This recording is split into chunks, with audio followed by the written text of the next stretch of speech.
जय शिवराय सर्वांना. छत्रपती बुलंद आवाज हा माझा युट्यूबवर चॅनल आहे आणि त्या चॅनलवरती मी छत्रपती शिवाजी महाराज आणि छत्रपती संभाजी महाराज यांचा जो इतिहास आहे तो इतिहास आणि त्यांच्याबद्दल मी काही स्वतः काव्यपंक्ती तयार केल्या आहेत. त्या काव्यपंक्ती पोस्ट केलेल्या आहे किंवा इतिहासाच्या पुस्तकातले महाराजांचे जे शेवटचे काही शब्द आहेत, जे वाक्य आहे तेही मी एका कवितेतनं पोस्ट केले आहे. तर त्याला अक्षरशः मला 30, 35, 20 लाख असे व्ह्यूज देऊन तुम्ही छान प्रतिसाद दिलेला आहे.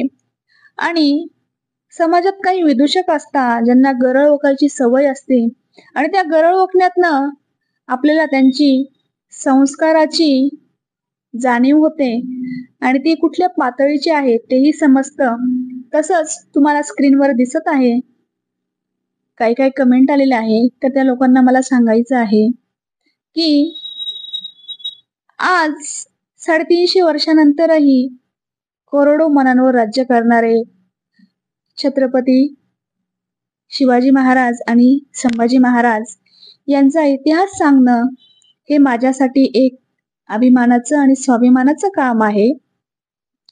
आभाळा एवढं मोठं मन, सागरासारखी अथांग रयतेवर माया करणारा राजा, या राजाचा इतिहास सांगणं म्हणजे एक पुण्याचं आणि पवित्र काम आहे. ते तुमच्या नजरेमध्ये फालतूगिरी असेल तर ती तुमची विचारधारा, ती आम्ही बदलू शकत नाही.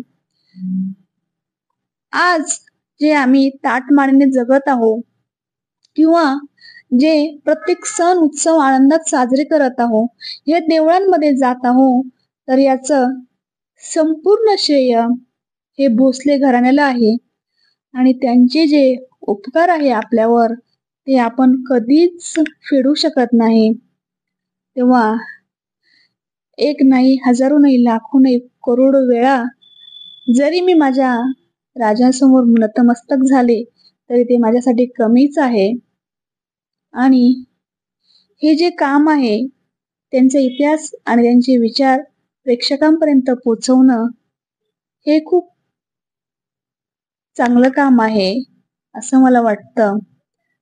आणि जे माझे प्रेक्षक आहेत ते मला खूप छानही प्रतिसाद देतात, त्याबद्दल मी त्यांचे आभारी आहे.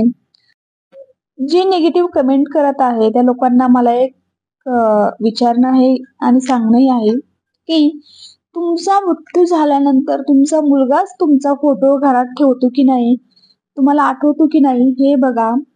आज 350 वर्ष झाल्यानंतरही त्या राजाचा चौकात चौकात पुतळा, घराघरात मूर्ती आणि फ्रेम आहे.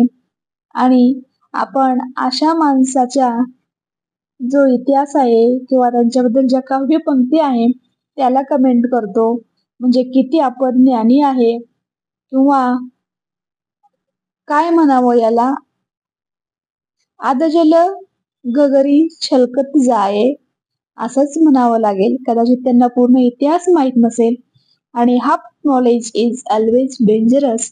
सो परमेश्वर जे निगेटिव्ह कमेंट करत आहे त्या लोकांना सद्बुद्धी देव. आणि असल्या निगेटिव्ह कमेंटनी माझं तर ते मात्र सुद्धा मनोधैर्य खचणार नाही, कारण मी छत्रपतींच्या विचारात आणि संस्कारात वाढलेली मुलगी आहे. तेव्हा सर्वांना जय शिवराय.